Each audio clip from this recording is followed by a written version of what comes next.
Bago ang panahon, iisa at nakatatak ang kauna-unahang himpilan sa paghahatid ng serbisyo publiko at balita. Ito ang Radio Mindanao Networks. Higit 6 na dekada sa paglilingkod sa masang Pilipino. Sa Metro Manila, ito ang DZXL 558 Radyo Trabaho, ang inyong gabay sa hanap buhay.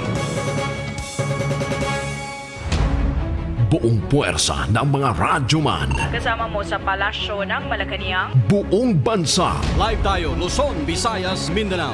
RMN News. Nationwide. Mabuhay Pilipinas, pananghalian po ng Martes mga kasama kami yung mga radyomano, si Buddy Oberas. At Radyoman Rod Marcelino ngayon po ay Mayo 12, 2020. Live tayo nationwide sa lahat ng RMN stations, live din sa WRMN New York, USA. Maging sa Facebook, RMN News. Headlines. RMN News. Nationwide. Pangulong Rodrigo Duterte hindi nilinaw sa kanyang public address ang posibleng ECQ extension sa NCR at ilang lugar sa bansa. Yung lockdown, they will explain that to you thoroughly by Secretary Roque. At mayroon tayong mga new normal. AFP pinatutulong na rin ni Pangulong Rodrigo Duterte para mapabilis ang pamamahagi ng Social Amelioration Program. Ngayon, para talaga walang, I will ask General Bautista, ang order ko sa kanya na magpatulong siya distribute ng pera. Mga manggagawang nawala ng trabaho dahil sa COVID-19, iminungkahing i-hire bilang mga contact tracers. Si Tira Package 2, pinasa sa batas bago mag-June 3. We should also hire contact tracers to boost our efforts to stop transmission and defeat COVID-19 while providing jobs. Taxi at Transport Network Vehicle Service balik operasyon na po sa Mayo 16. Bilang ng tinamaan ng COVID-19 sa buong mundo, mahigit sa 4.1 million na. Sa balitang tatak RMN Foundation Inc. at Pfizer Philippines Foundation Inc. na mahagi po ng relief goods sa mga sikat-sikat driver dyan sa may Dipolog.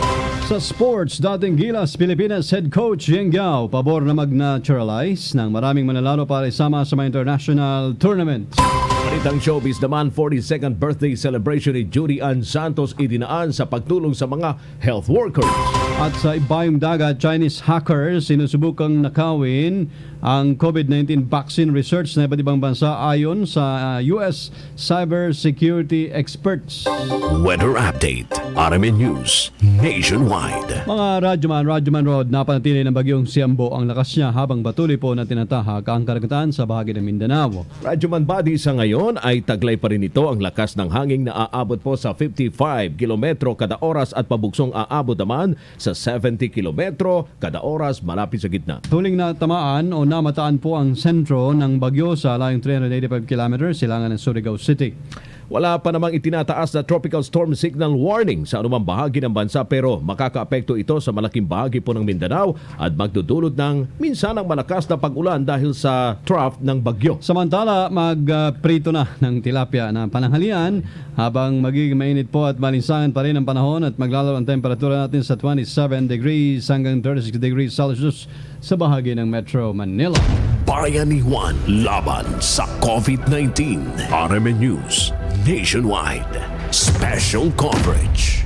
Mga kasama, wala pang nilinaw o hindi nilinaw ni Pangulong Rodrigo Duterte sa kanyang public address kanina umaga kung palalawigin pa o hindi na ang umiiral po na enhanced community quarantine sa Metro Manila at ilan pang lugar sa bansa dahil sa COVID-19 pandemic. Ayon sa Pangulo, si Presidential Spokesperson Harry Roque na po ang initasan niya na maghayag ngayong tanghali sa rekomendasyon ng COVID-19 Task Force na kanya namang inaprubahan. Ito'y para mas malinaw na maintindihan niya ng publiko kung sino-sino ang mga papayagang lumabas na sa kanilang bahay at magtrabaho. Kasabay po ito'y nagbabala ang Pangulo sa publikong sumunod pa rin sa pinapatupad na guidelines ng Interagency Task Force, lalo na't hindi na po kakayanin ng pamahalaan ang second o third wave ng COVID-19. Yung lockdown, they will explain that to you thoroughly by Secretary Roque. At mayroon tayong mga new normal. Ganito ha, for those who would be allowed to go out and work and for those na hindi pa talaga pwede, remember, the easing up of the restrictions, hindi yan sabihin na wala na ang COVID. Dahan-dahan lang para hindi tayo madapa, dahan-dahan lang. Because we cannot afford a second or third wave na mangyari dahil nga sa mayroon tayong rules na hindi sinunod. Binigyang din po ni Paulong Duterte ng pagsusot ng mask at social distancing na ang magiging new normal hanggang walang natutuklasang bakuna laban sa nasabing virus. Inanunsyo naman ni Cavite Governor John Vic Remulla na sasailalim na po sa General Community Quarantine ang buong probinsya ng Cavite sa Mayo 15. Kasunod ito ng pahayag ng Malacanang na ilalagay na sa GCQ ang lalawigan ng Cavite pagkatapos na ipinapatupad na Enhanced Community Quarantine sa May 15. Bagamat wala pang pinal na alituntunin sa ilalim ng GCQ, inilahat naman ni Remulla ang ilang mga guidelines na dapat sundin ng kanyang mga constituents. Kabilang dito ang mahigpit pa rin ang pagsusuot ng face mask, pagdadala ng quarantine pass sa tuwing lalabas ng tahanan, gayon din ang mahigpit na pagpapatupad pa rin ng curfew na alas 8 ng umaga hanggang alas 5 ng hapon. Papayagan lamang ang mga residente sa labas ng bahay na walang quarantine pass kung ang mga ito ay papasok sa kanilang mga trabaho. Bukod dito ay balik operasyon din ang ilang mga malls pero limitado lamang ang mga bukas na stalls habang take-out services muna ang papayagan sa mga magbubukas na mga restaurants. Pag-aaralan naman ng lokal na pamahalaan ang pagbibigay ng lisensya para payagan ang mga tindahan na makapagbenta muli ng alak bagamat epektibo pa rin ang liquor ban sa lalawigan. Samantala, sisimulan po ng pamahalaan ng Cavite ang targeted testing sa Lunes kung saan prioridad dito ang mga frontliners na susundan naman ng mga PNP personnel at relief workers. Kasama inatasan po ni Pangulong Rodrigo Duterte ang Department of Social Welfare and Development na hingin ang tulong ng militar para mapabilis ang pamamahagi ng Emergency Subsidy Program ng pamahalaan. Sa cabinet briefing na iniere kanina umaga, binigyan ng direktiba ni Pangulong Duterte si DSWD Secretary Rolando Bautista na magpatulong po sa Armed Forces of the Philippines para sa distribution ng pinansyal na tulong sa pamagitan ng Social Amelioration Fund o program. Ayon sa Pangulo, nagkakaroon siya ng hindi magandang panaginip dahil sa takot na makurakot lang ang pera na para sa mga apektado ng COVID-19 pandemic. I had a nightmare, not only an experience in the distribution of this SAP. Sabi ko na nga noon, nakinig naman kayo sa akin, takot ako na baka makurakot ito. Takot ako na makatingan ito. Sabi ko, baka. Nangyari nga, kita mo. Di ba sinabi ko sa inyo? Ngayon, para talaga walang, I will ask General Bautista, ang order ko sa kanya na he will request na kapwa niya sundalo na magpatulong siya distribute ng pera. At sa tala po ng DILG, nasa 90.86% na ang overall national payout rate ng unang tranche ng SAP kung saan nasa 1,265 na local government units sa buong bansa umabot sa May 10 deadline na itinakda ng gobyerno para maipamigay ang unang ayuda ng Emergency Cash Aid.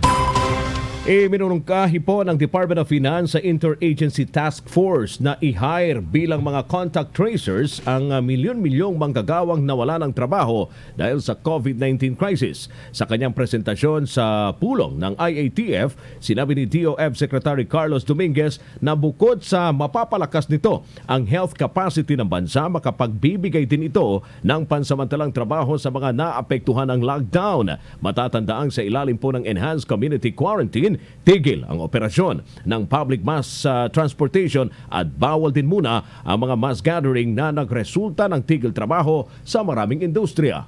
You know, we lost about 1.2, 1.5 million jobs. They're temporarily lost, but if we hire these guys to do contact tracing, which we are having a very hard time, right? I think we can provide good jobs to people because sometimes it takes one contact tracer one whole day to do contact tracing for one case. So we need to hire enough contact tracers to match the numbers we expect that will come with more testing.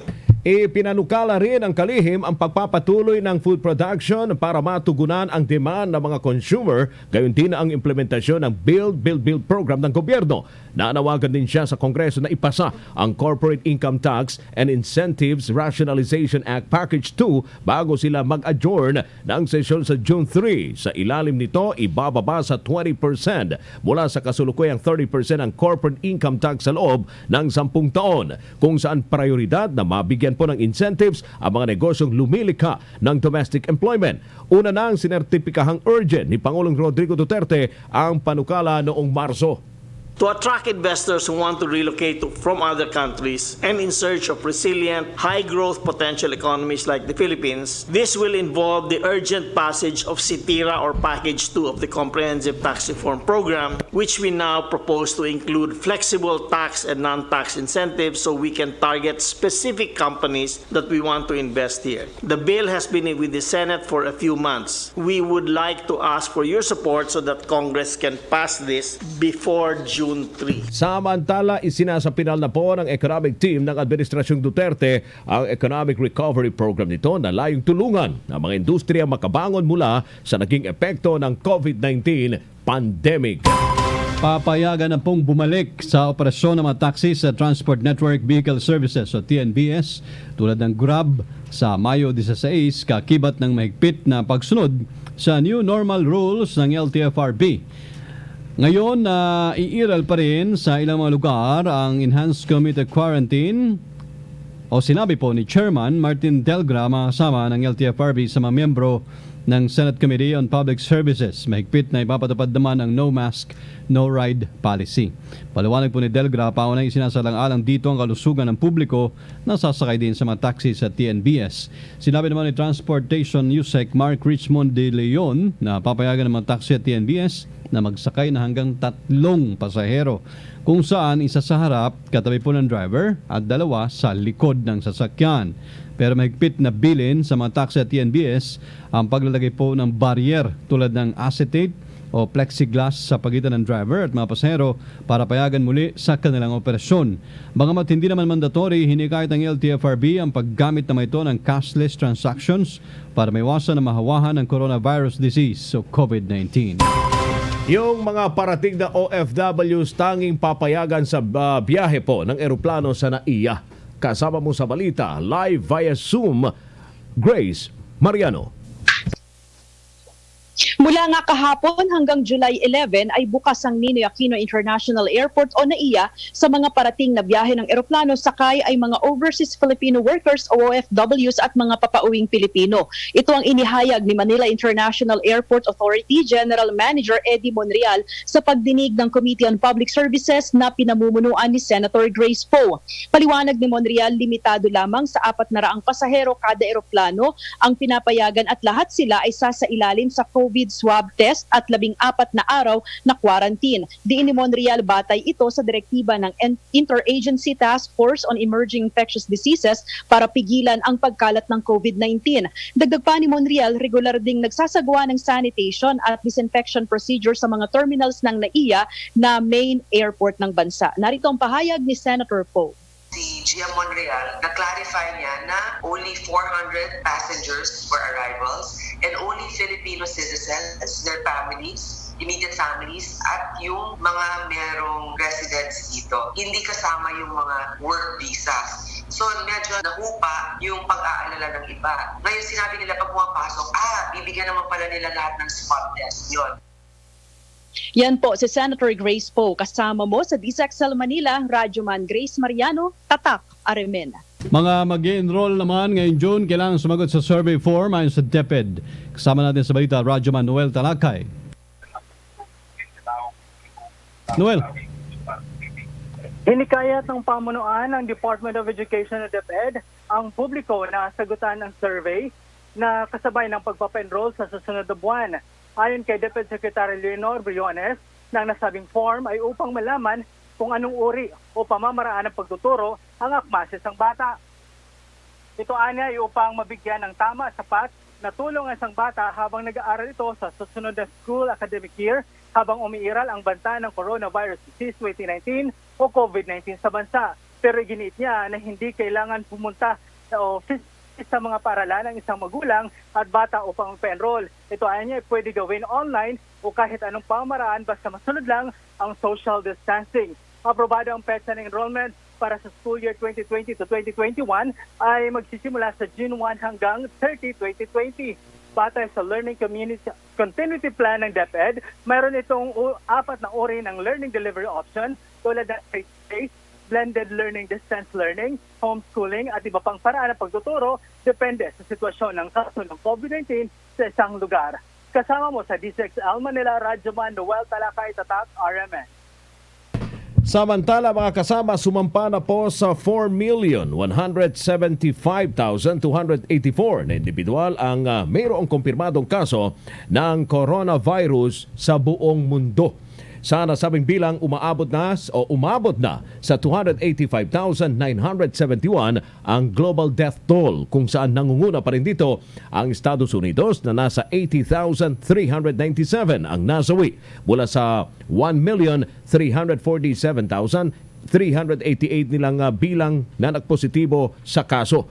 Kasunod nito ay inihayag ni US President Donald Trump na maglalabas sila ng $11 billion na pondo para ilaan sa coronavirus testing sa kanilang estado. Samantala pumapangalawa naman sa may pinakamaraming kaso sa buong mundo ang Spain na may 227,436 na positive cases at 26,744 ang naitalang nasawi dahil sa virus. Breaking news. RMN News Nationwide. Makibalita muna tayo sa Palasyo, mga kasama. Andyan si Radyoman Angel Ronquillo. May kaugnay po sa press briefing na gagawin o announcement ni Presidential Spokesman Harry Roque. Angel. Radyoman, Buddy, nag-umpisa na nga itong press con ni Presidential Spokesperson Secretary Harry Roque kung saan binabanggit niya yung mga lugar na nasa green o yung low-risk areas na sasailalim sa community quarantine. Ngayon binabanggit naman niya yung mga nasa orange o yung mga nasa GCQ areas. Pakinggan natin si Presidential Spokesperson Secretary Harry Roque. Meron po tayo ngayong tinatawag na Modified Enhanced Community Quarantine. Ano po ito? Susubukan po nating linawin ngayon. Pero dahil Modified Enhanced Community Quarantine, naka-ECQ pa rin, pero meron na pong mga ilang industriya na magbubukas. Ano po itong mga lugar na nasa ilalim ng Modified Enhanced Community Quarantine, epektibo ng 16 May hanggang 31 May? Ang probinsya ng Laguna, lahat ng highly urbanized cities ng National Capital Region, kasama na po ang municipality ng Pateros. At sa Visayas, kasama po dyan ang Cebu City. Now, lahat po yung mga probinsya, mga highly urbanized cities, yung mga independent component cities na nakarakterize as low, moderate, and high risk. Low po yung green, moderate yung yellow, at ang high risk ay pula, may appeal their classification to the IATF Screening and Validation Committee with the concurrence of the regional IATF, not later than 13 May 2020. Ano ba ho ibig sabihin at anong pagkakaiba ng modified ECQ sa ECQ? Makikita po natin ito sa table na ito. Yung ating patakaran ngayon po sa ECQ, wala pong movement regardless of age and health status. Halos wala pong economic activity except dun sa mga utility services, gaya ng pagkain, power at tubig, at other economic sectors. No? Wala pong transportasyon ng pangpubliko at wala rin pong physical na mga klase. Sa ilalim po ng modified ECQ, limitado po ang movement ng tao para po sa pagkuha ng essential services and work. Ang pagkakaiba po, bubuksan natin unti-unti ang ekonomiya. Magkakaroon po ng operasyon ang piling manufacturing and processing plants up to a maximum of 50%. Ano po itong mga industriya neto? Isasapinal po ngayong araw yan. at bibigyan natin ng anunsyo kung hindi mamayang hapon. Bukas po, magkakaroon din tayo ng press briefing. Wednesday, normally wala pong press briefing. Magkakaroon po tayo bukas para idetalye kung ano po yung naapruba ng IATF ng mga industriyang magbubukas. Magkakaroon din po tayo siyempre dahil meron ng pasok ang ilang mga industriya sa Modified ECQ ng kaunting limited transportation services para po sa mga papasok sa trabaho at para po dun sa magbibigay ng essential goods and services. Suspendido pa rin po ang lahat ng klase sa lahat ng antas. Sa GCQ na matagal na po natin pinag-uusapan, alam naman po natin na limitado rin ang movements, pero ang operasyon ng gobyerno at halos lahat ng industriya ay balik na up to 75%. Ang mga exceptions lamang ay yung mga mataong mga industriya, no? At saka yung para sa amusement at saka yung mga para sa mga kabataan. Pero meron lang po tayong limited na transportation services kung saan oobserbahan po ang social distancing. At po pwede po ang flexible learning, hindi pa rin po pwede ang face-to-face learning. Now, bukas po, ididetalye natin kung ano yung mga industriya sa Modified ECQ na pwede nang mag-operate. Ano pa po ang diferensya o pagkakaiba ng Modified ECQ? Well, alinsunod na rin po ito sa kagustuhan ng mga mayor, no? Ang ating mga mayor po ay humingi sila, well, una-una po, ang hiningi po ng mga mayor ay tatlo. Unang-una, ang sabi nila, hindi po pwedeng magkaiba ang klasifikasyon ng mga syudad at munisipyo sa Metro Manila, dapat iisa lamang. Kaya nga po, nakinig po ang IATF at iisa lang po ang regime, kumbaga, applicable sa ating Metro Manila. At ito nga po ang Modified ECQ. Pangalawa, ninais din ng mga mayor na i-impose ang GCQ sa NCR, pero ang mga LGUs ay papayagan na mag-lockdown ng mga barangay as needed. Yan po yung pangalawang suhestyon na inadapt po ng IATF. Paano po gagawin ito? Nagkaroon po tayo ng mga tinatawag na mga different zones. Ito po yung critical zone at makikita nyo po sa graph na ito po yung pula. Meron tayong containment zone, meron tayong buffer zone, at meron tayong outside of buffer zone. Ang critical zone po, ito siyempre yung matataas ang kaso. Kailangan merong more than 20 cases for every 100,000. No? Yan po ang critical zone. At itong mga critical zone pong ito, mananatili po under ECQ as we know it.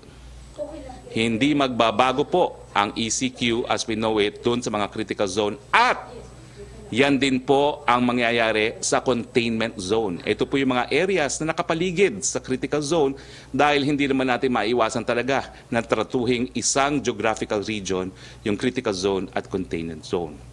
Ang containment zone po, mas konti mga kaso, 1 to 19 for every 100,000, pero pareho po silang under ECQ. Doon naman po sa buffer zone at saka doon sa outside of the buffer zone, doon po hahayaan ng magbukas ang ilang mga industriya.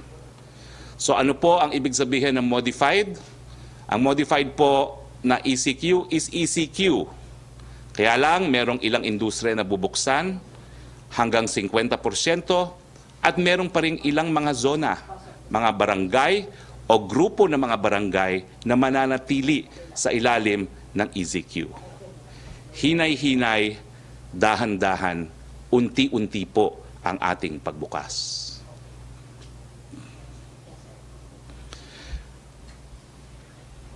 Now, para po dun sa mga areas na mapapasa ilalim sa Modified ECQ, again, ang effectivity po nito ay May 16 hanggang May 31.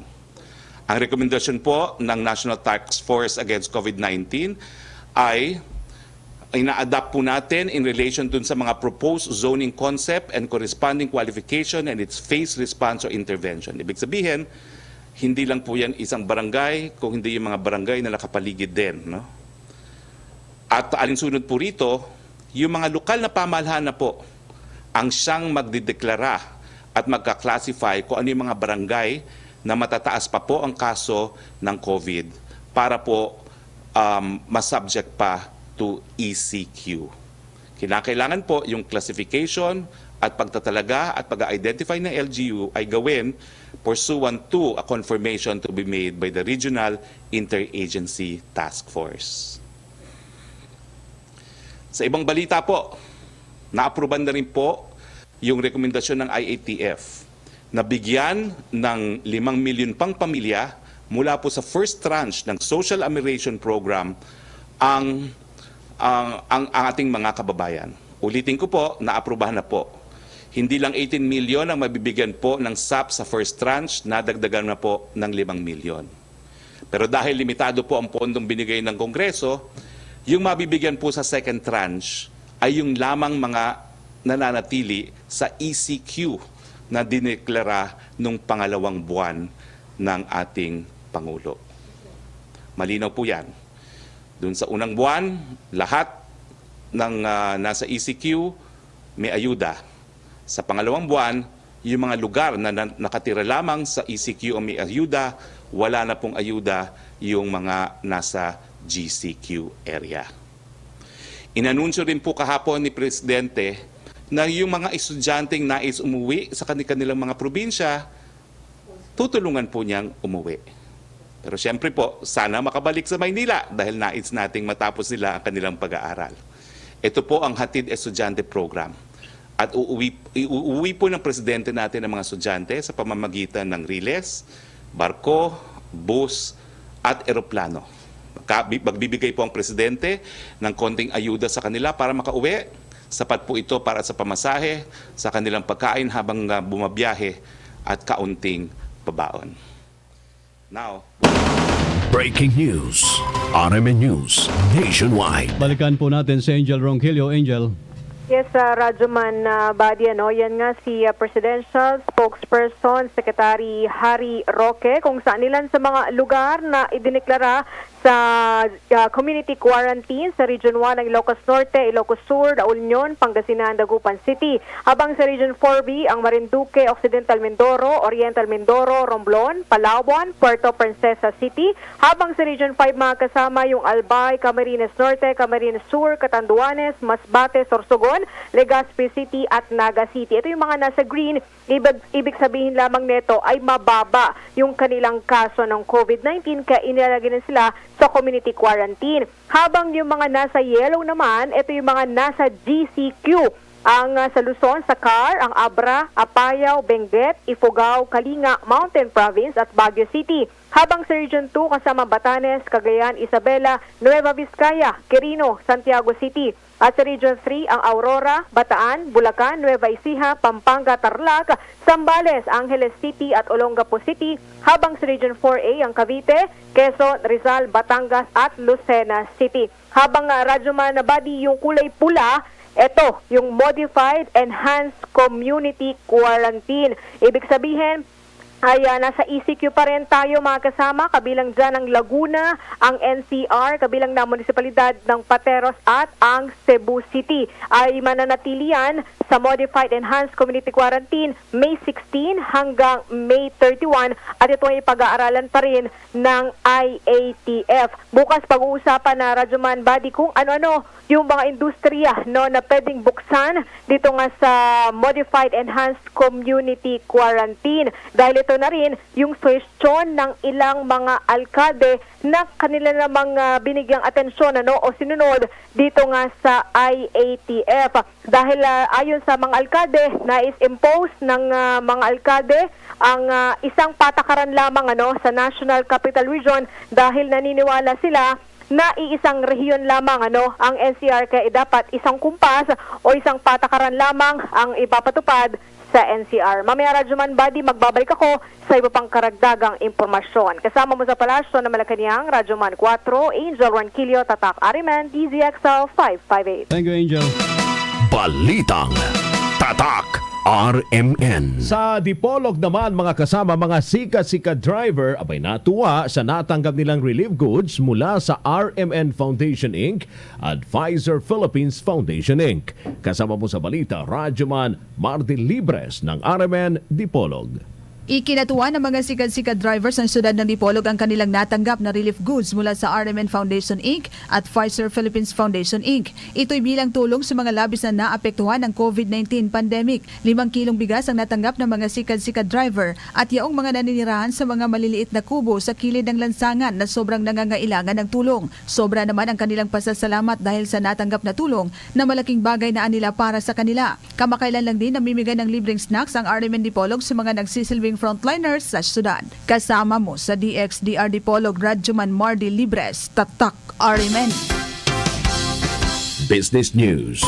RMN News Nationwide. Nilinaw po ng Pag-ibig Fund na hindi maging automatic ang magiging 3 buwang moratorium para sa pag-provide ng loan ng kanilang mga members. Ayon sa tanggapan, kinakailangan muna mag-apply ng mga members na gusto makakuha ng 3 buwang extension bago po ito maaprubahan. Kabilang sa mga kwalipikado dito ang mga naninirahan sa buong Luzon na mayroong housing loan, multipurpose loan at calamity loan na may babayaran mula March 16 hanggang June 15, 2020.